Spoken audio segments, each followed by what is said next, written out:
Excellencies, Ambassadors and High Commissioners, and your Dean, Ambassador Gay Nestor Itua, representatives of international organizations, members of the Consular Corps, senior government officials, distinguished ladies and gentlemen. I'm happy to be with you and thank you for answering our invitation so positively. I'm now in attendance.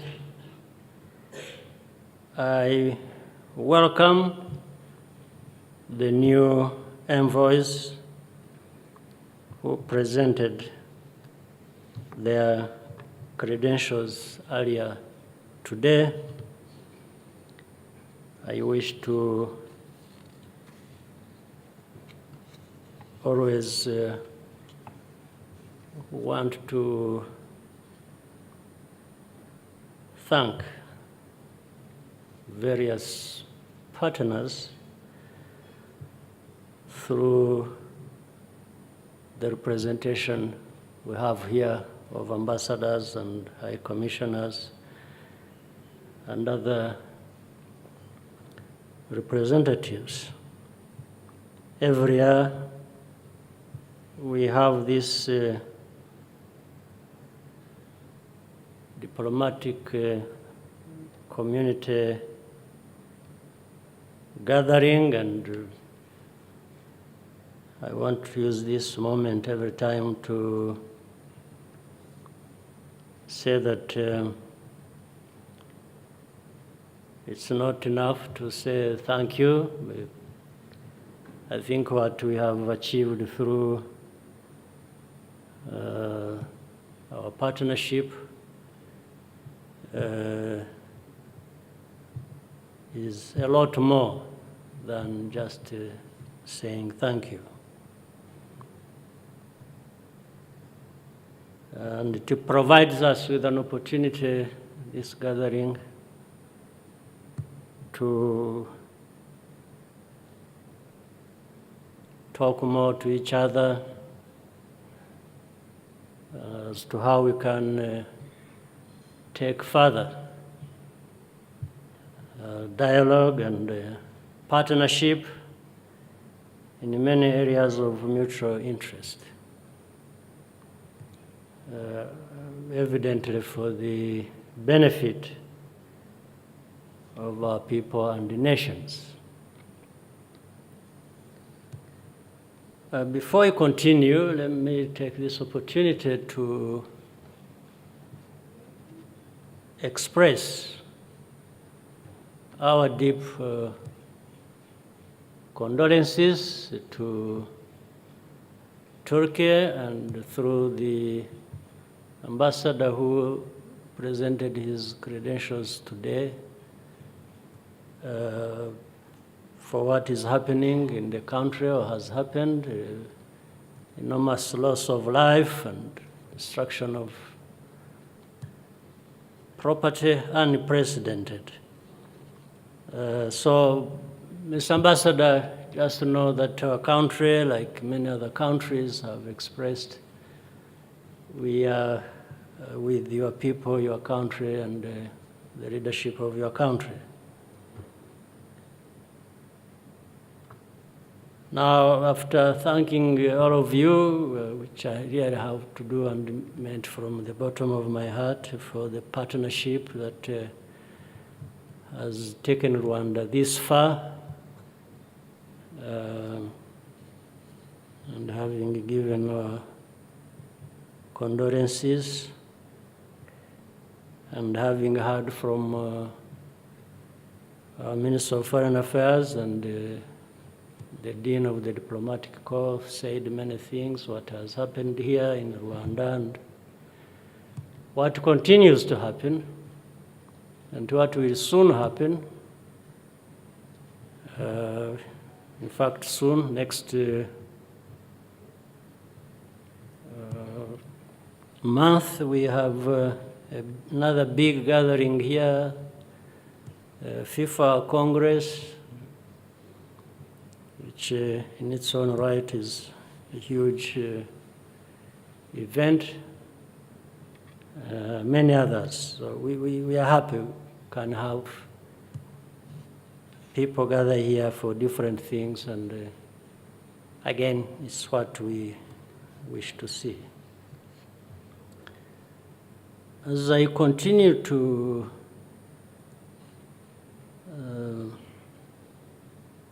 want to express myself, I know also for most of you, if not all,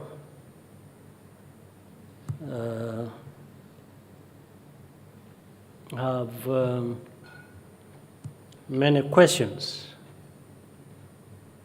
about, well, for what happens here in our country, you know very well. That's why you are here. I'm sure you follow very closely. What you may not know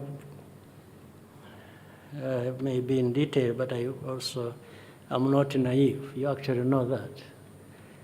It's between our country and other countries. I'm saying I'm not naive because I know you have, many of you, the ambassadors here representing your countries.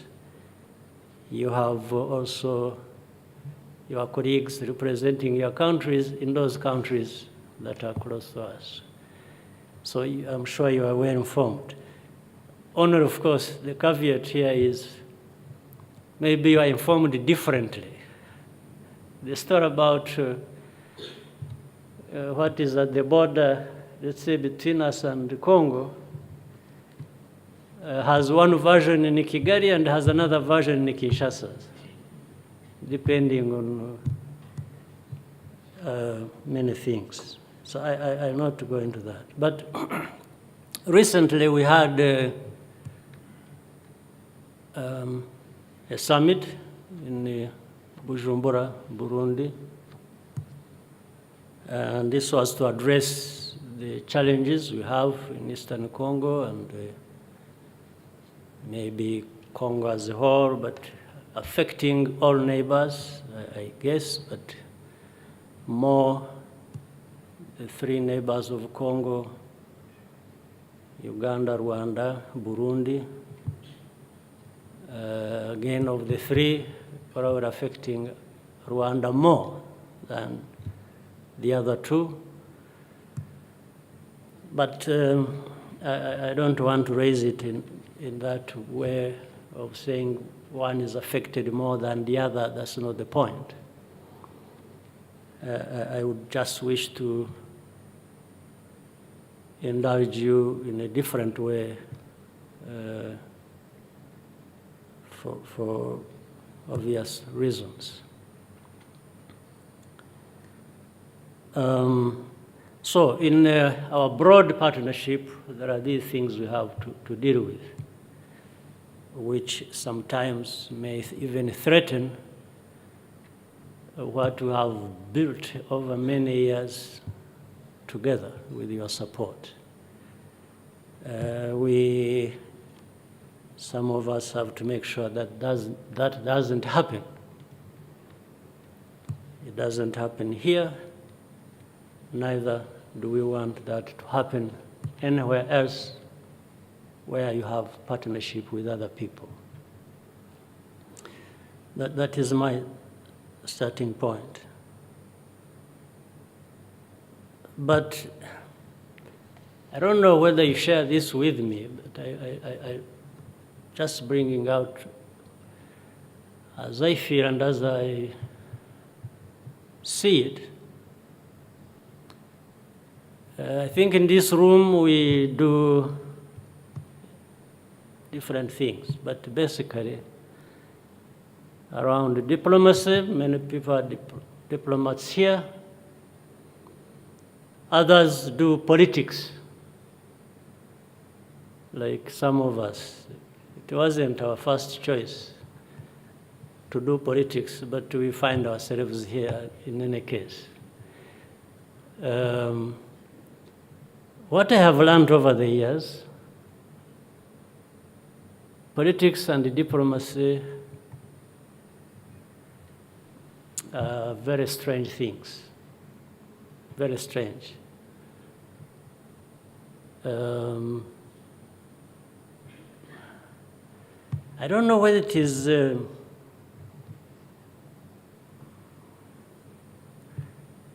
because of the world order we find ourselves in today, or it has always been like this, or it will always be like this. But in politics and in diplomacy,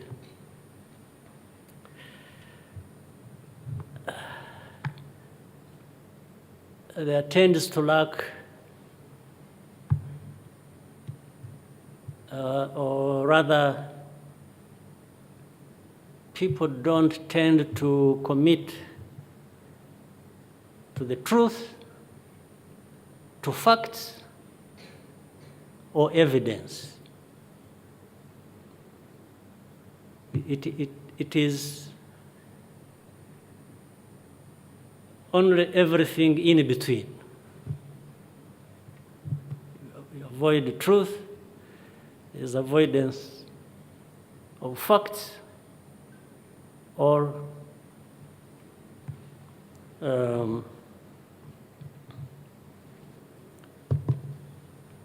evidence. What does that mean?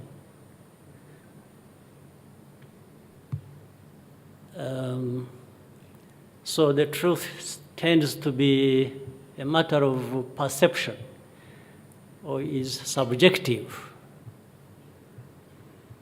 And that's how we go along. And sometimes things defy logic or reason. It's just that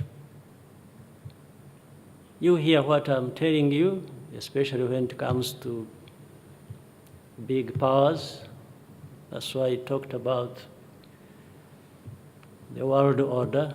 The world order is not shaped by me, it is shaped by other people, other factors for us we have to follow.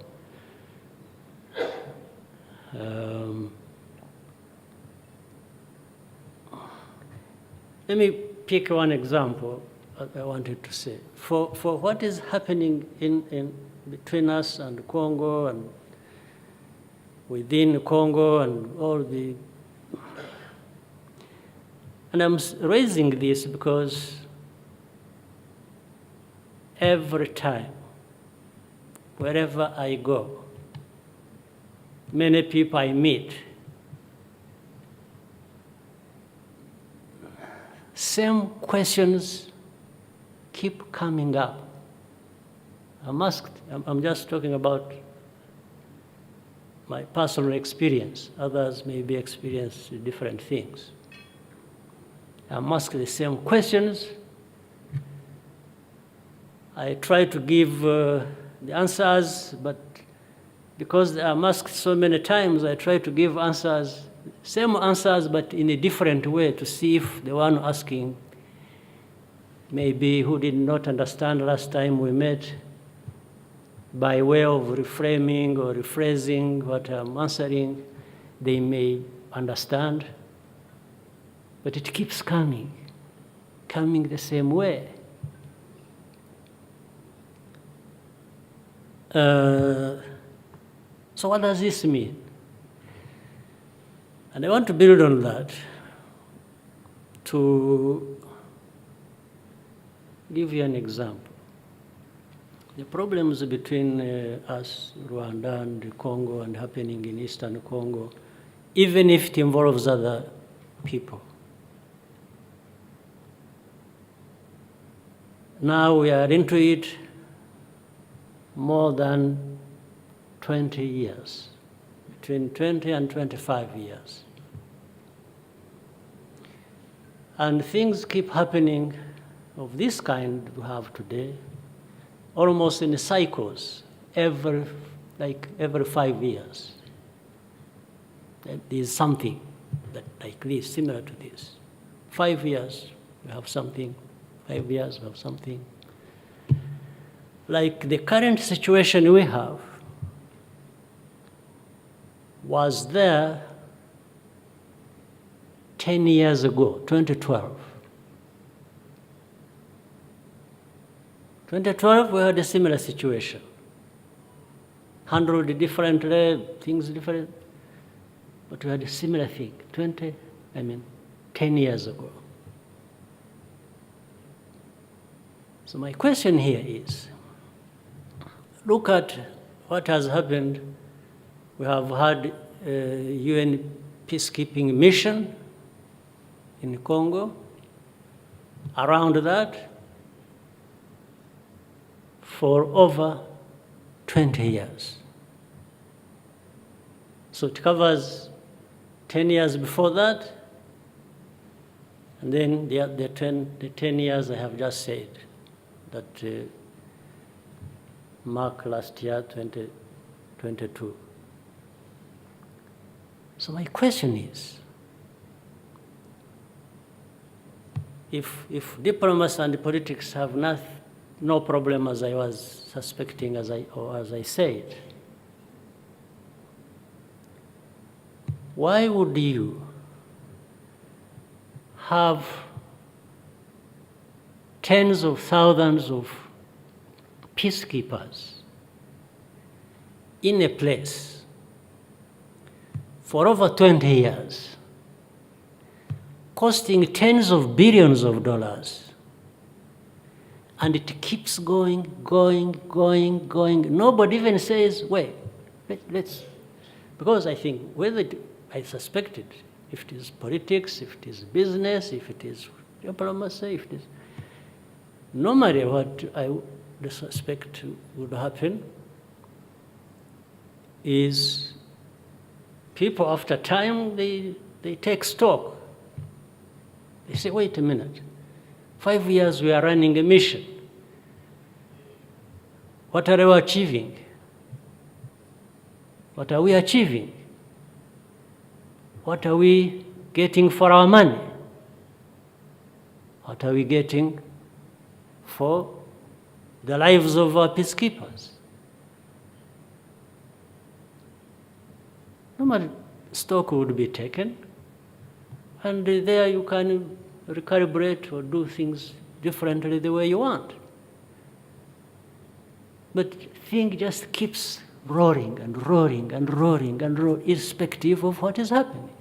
But I thought the mission had been created to try and address some of the issues in that country, for the benefit of the country, but also for the benefit of the neighbors who are affected. But that doesn't happen. As I have told you, what happened in 2012 happens in 2022. And still we are going. So what problem are we addressing in actual fact as the international community, which Rwanda is only a very tiny part of?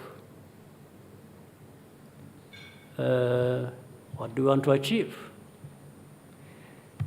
Of course, there are things I cannot blame those who want to help, even if they end up helping the wrong way. And I think that's our political culture here. We don't start by blaming others. I think we start by blaming ourselves. That has helped us in a way. We look at ourselves before we talk about others. So if we find mistakes, if things can be corrected, then we can go ahead and make corrections. So I don't want to blame everything on the outside, because in the end, the outsiders, whether it is in Rwanda or in DRC or anywhere, they can do only so much. Even if sometimes there is a pretense that they can actually address our problems. No, I think there are two parts to it. There are those they can help, those parts they can help address, the problems they can help fix. There are others only the people of that country can fix. I mean, that's a fact. You cannot govern my country, you cannot govern Congo, you cannot govern any other country on their behalf, on our behalf. No. It would be a big mistake, which I hope maybe over the years I thought we could have learned something. So I wouldn't blame anybody for what is my problem that I need to fix, and blame somebody else for not being the one to fix it. That's, for us, a guiding principle. That's what we believe in. There are things for us to fix. There are things we can fix with the help of others, like I started with thanking the partnership we have with many of you. So really the question here begged is, today, it doesn't matter. It's as if we get lost in he said, he did, the other one said, he did, he said, and it goes on and on and on, except fixing the actual problem. And that's how sometimes you find people find the easy way. The easy way to fix it is put it on somebody's back and say, no, the problem is this one. In this case, the song I have heard repeated by the leaders of Congo, and sometimes others become even sympathetic and accompany that thinking by making pronouncements that it is Rwanda. This is why I'm saying, I think in the order we have today, in diplomacy and politics, the facts, the reasoning, the logic, the evidence doesn't matter. It's dead.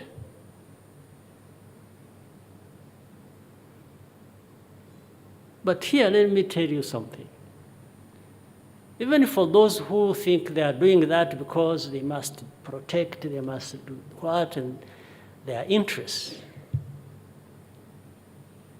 you are dead wrong, you are mistaken, because one, by continuing to do that,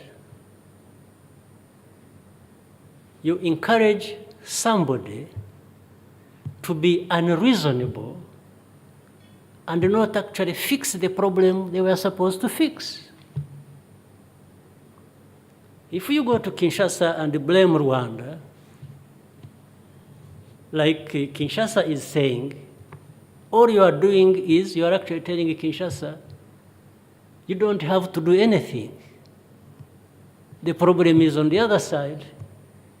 We are going to fix that problem for you.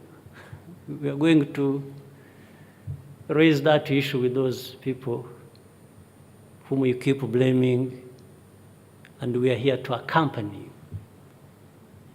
That is the first mistake. The second mistake is when you say you are pursuing your interests, it's a way of making sure you're on good terms with this one so that you fix your interests and they are catered for.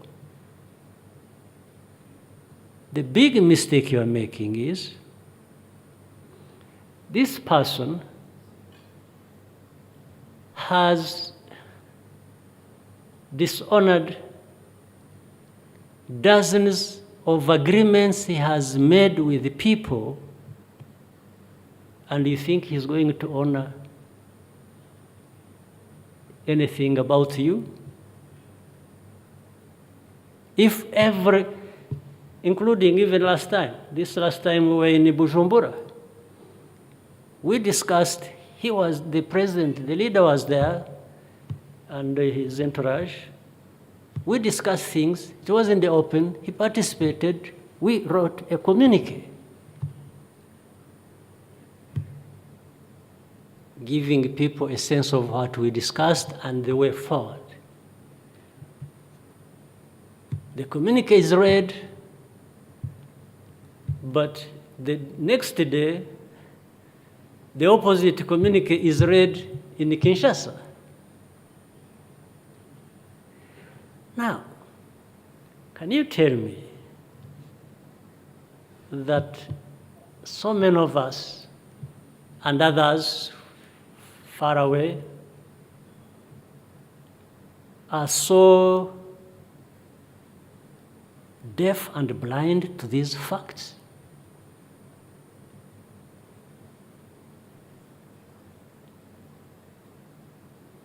So, how do you expect to address such a problem? We have told people publicly, openly, including those leaders, that look,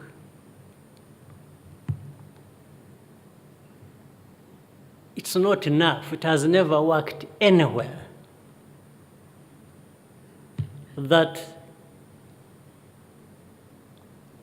you have problems, instead of fixing those problems or needing help to fix them, and you tell whoever is your friend to come and help to fix it, you run away from those problems and you just decide somebody somewhere else is the one to be held accountable for that. And the whole world gets fooled about it, and sometimes to the level that they make pronouncements that are not helpful. They say Rwanda has presence and activities in Eastern Congo. My answer to that has always been and continues to be, why would you think Rwanda has to be in Congo, Eastern Congo? Why? If you understand why, the way to get Rwanda out of this equation is by addressing that problem.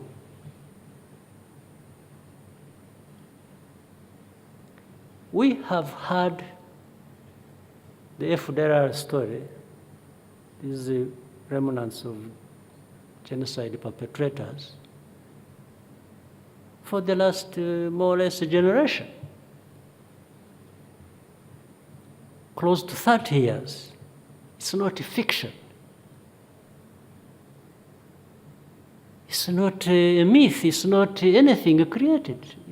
It's a fact.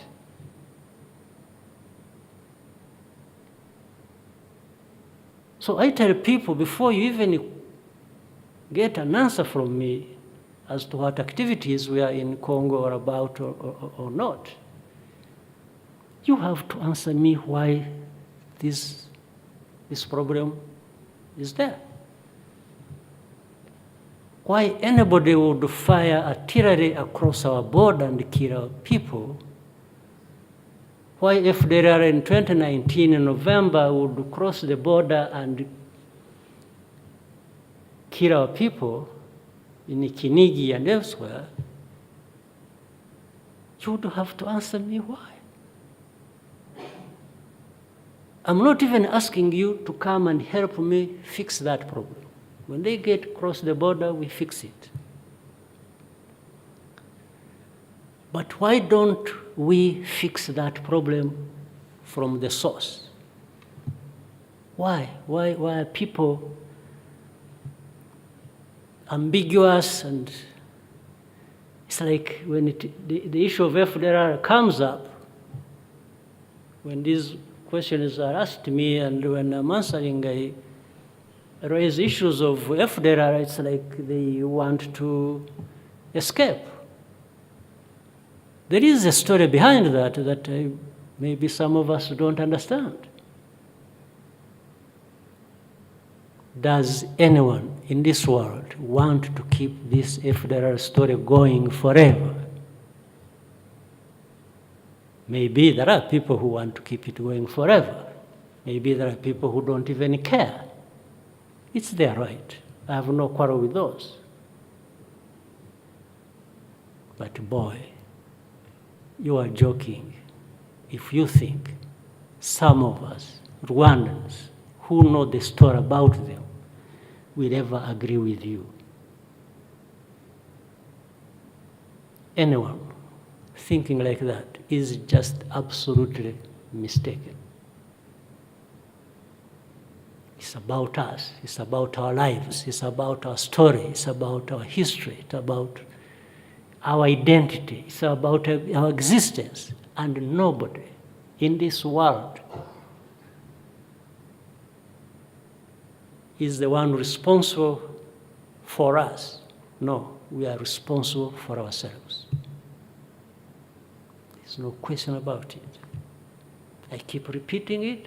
I say it again because that's what it is. That's a fact. If we want to change the fact through diplomacy or through politics or through interests or through whatever, well, I can only do so much. But within my means, I will do everything that can be done to make sure that that story of FDR and the genocide and which people play around with doesn't visit us again.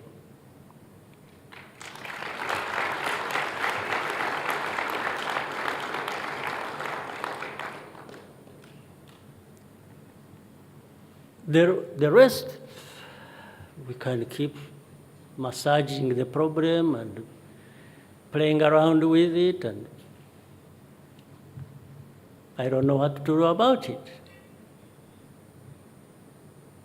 You know, there are these reports you hear about, reports about there's something called a group of experts.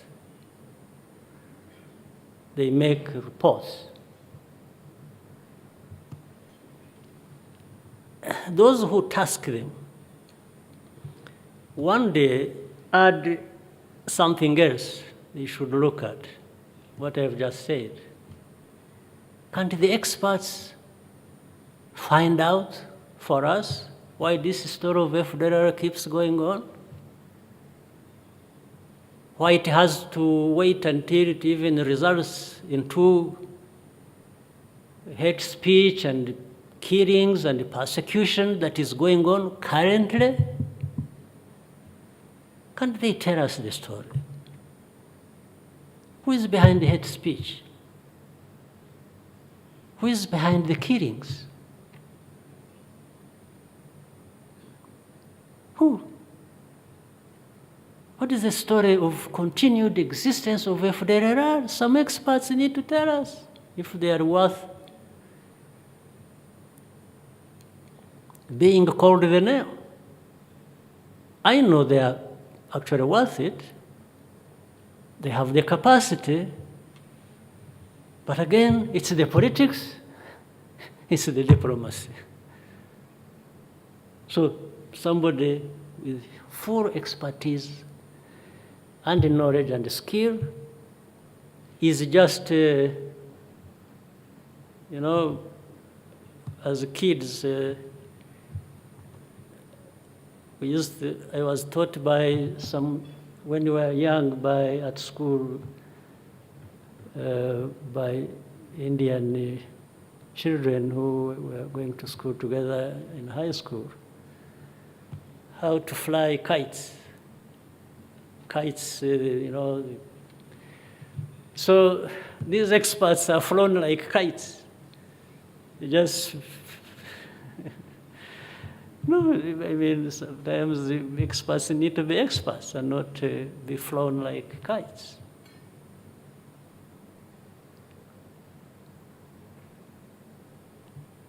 I'm saying all this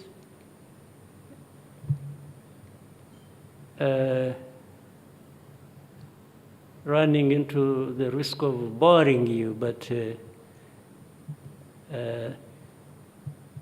when it is my time, it is my time. I try to use it. After all, I'm taking your time after we have shared a meal, so I don't think you are hungry, and you can ask for a drink if you want. So the moment is I don't want to go back home with something left in my heart and then I say, why did I not say this? Even when I'm taking a moment and pausing, I'm trying to remember something I could have forgotten, to bring it out, so that I go out of this room lighter than I came. But so those people who, but the blame should go where it should go. There's no, yes, and I think we have had these moments to tell the same leaders I'm talking about, this truth I'm telling you. Yes. This one I will tell anybody. And I had a few moments not so long ago to say this to the one that needed to be told directly. Nobody needs to keep crying about the problems they are causing and continuing to carry forward and only blames it on other people. And I hope recently those who were in the earshot of Pope Francis heard what he said. I really hope so, except if it is only to hear the message and then turn it into something else, like the communique is turned into something else. But I think he was very clear. And I'm not talking the other part which some people liked about foreign exploitation, that's also a tired story. No, but he said something else, as I heard. Talked about governance, talked about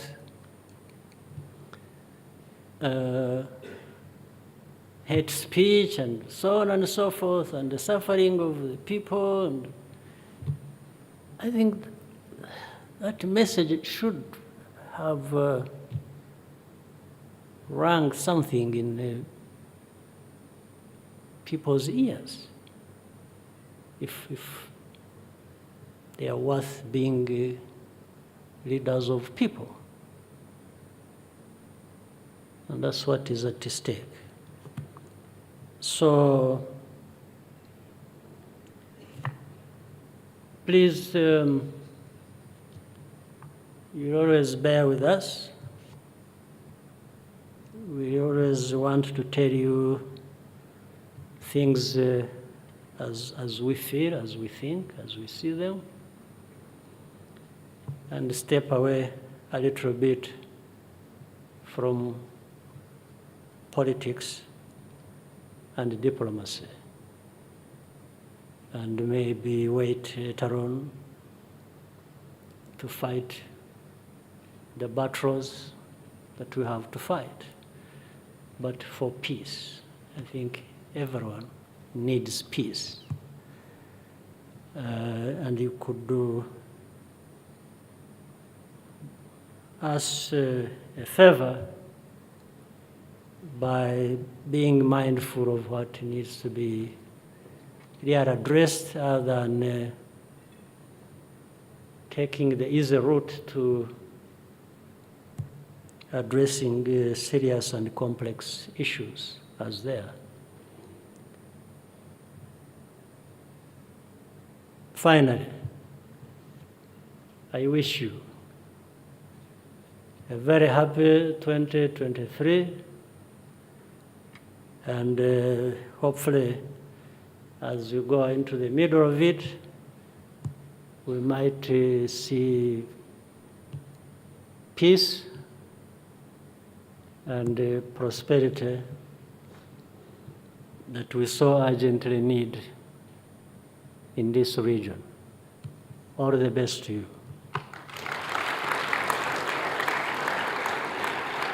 So will you please join me to a toast, and to the good health and prosperity of all our peoples and countries in this new year. Cheers.